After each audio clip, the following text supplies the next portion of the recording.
প্রতিবারে থেকে কিন্তু এইবার আমাদের ঠাকুরের আসনটা একটু নতুন ভাবে সাজানো হয়েছে, সেটা কিন্তু আমি আর বাবা মিলে সাজিয়েছি। হ্যাঁ হ্যাঁ ঠিকই ধরেছো, দীপদানেরই আয়োজন চলছে, তাই বাড়িতে এতই তোড়জোড় করে মাইক আনা হলো এবং বাড়ির আগের সিংহাসনটা সরিয়ে রাখা হলো অন্য এক জায়গায়। সবজি কাটাকাটি পরের দিনই হবে। রাত্রেবেলা এক সাইডে আমি বেলুন সাজিয়ে রেডি করে রাখলাম, তার কারণ সকালবেলা আমি একটুও সময় পাবো না। বেলুনটা কেন সাজাচ্ছিলাম সেটা আশা করি তোমরা ফেসবুক অনেকদিন দেখেই বুঝতে পেরে গেছো।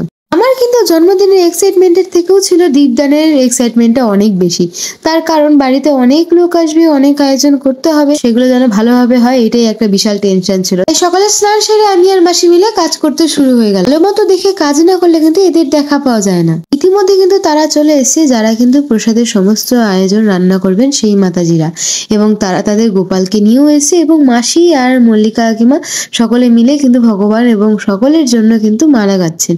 এদিকে বাবা সমানে বেলুন ফুলিয়ে যাচ্ছে আর আমি লাগিয়ে দিচ্ছিলাম, বা কখনো উল্টো কাজও করছিলাম, আমি ফোলাচ্ছিলাম তো বাবা লাগিয়ে দিচ্ছিল। এইভাবেই কিন্তু গোটা বাড়িটা আমরা সাজিয়ে ফেললাম। পুরো বাড়িটাই মোটামুটি আমরা যতটুকু পেরেছি সাজাতে পেরেছি। তারপরে আমি ভাইয়ের সাথে চলে গেছিলাম ওরিয়েন্ট জুয়েলার্সে, কারণ সেখানে হচ্ছিল সেলিব্রেশন, আর এরা সকলেই আমার ভীষণ প্রিয়। সকলকে থ্যাংক ইউ, ওরিয়েন্ট জুয়েলার্সকে থ্যাংক ইউ। তারপরে দেখলাম যে মায়ের মূর্তি নিয়ে বের করছে, কারণ সেদিন ছিল কার্নিভাল। এসেই দুপুরবেলা খাওয়া দাওয়া সেরে আবার বেলুন নিয়ে বসে পড়লাম, কারণ আরো অনেক কাজ বাকি আছে ছাদে। মোটামুটি সাজানো কমপ্লিট, আর নিচে এখনো সাজানো বাকি আছে। আর আমি মেকআপ করে আছি কেন, তার কারণ আমি ওরিয়েন্টে গেছিলাম, সেখানে আমার বার্থডে সেলিব্রেট হয়েছে। তার উপরে সেট আপ করা অনেক বাকি আছে, সবকিছু পাততে হবে, দেখতে হবে। সিংহাসনটা সুন্দর করে সাজানো, আলো লাগানো এবং ফুল কেনা সবকিছু কিন্তু আমি উদ্যোগ নিয়ে করেছিলাম, কারণ আমার এরকম করার ইচ্ছা ছিল। আর এদিকে এতগুলো প্রদীপ হচ্ছে মা ধুয়ে রেখেছিল, কারণ ওগুলোতেই আর কি দীপদান হবে। তারপরে মাতাজিরা সকলে মিলে প্রসাদ একদিকে করে রাখছিল, আর এইদিকে আমি রেডি হয়ে চলে এসেছি জাস্ট 2 মিনিটের মধ্যে। আর এদিকে সন্ধ্যা আরতি প্রায় শুরু হয়ে গেছে। টুঙ্গিদিঘি থেকে সব প্রভুরাও চলে এসেছিল।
সন্ধ্যা আরতি শেষ হওয়ার পরে তারপরে হবে দীপদান, তার জন্য উপরে আয়োজন চলছে আর আমি নিচে কিছু কাজ করতে আসলাম।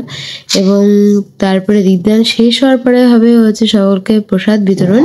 আর ওপরে কীর্তন করতে এসেছে টুঙ্গিদিঘি থেকে এক প্রভু এবং হচ্ছে 3 জন ছোট ছোট, তারা গুরুকুলের শিষ্য আর কি, টুঙ্গিদিঘি থেকে।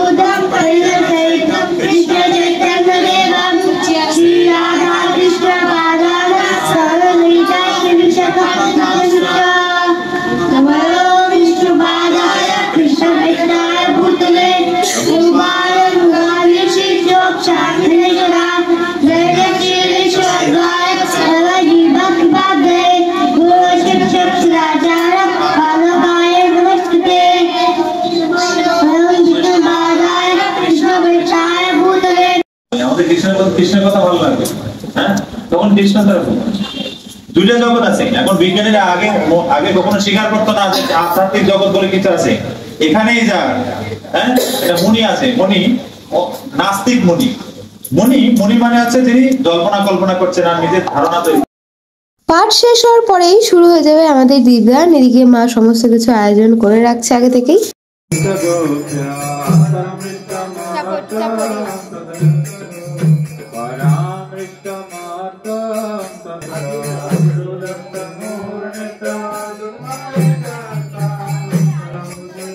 লাইটগুলো অফ করে দিন, শুধু ভগবানের লাইটটা।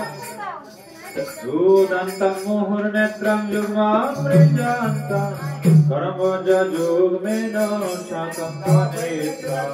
দুদন্তং মুহুর্নেত্রং যুগ্মামৃজান্তং করমোজ যুগ্মেন দন্তে মুখং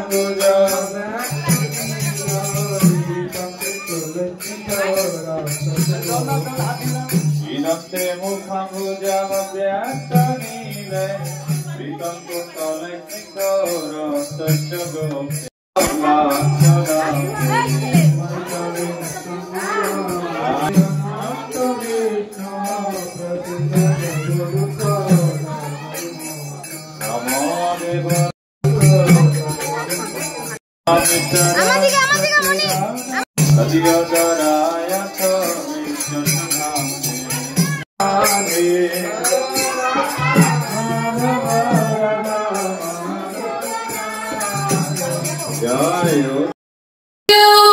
Happy birthday to you.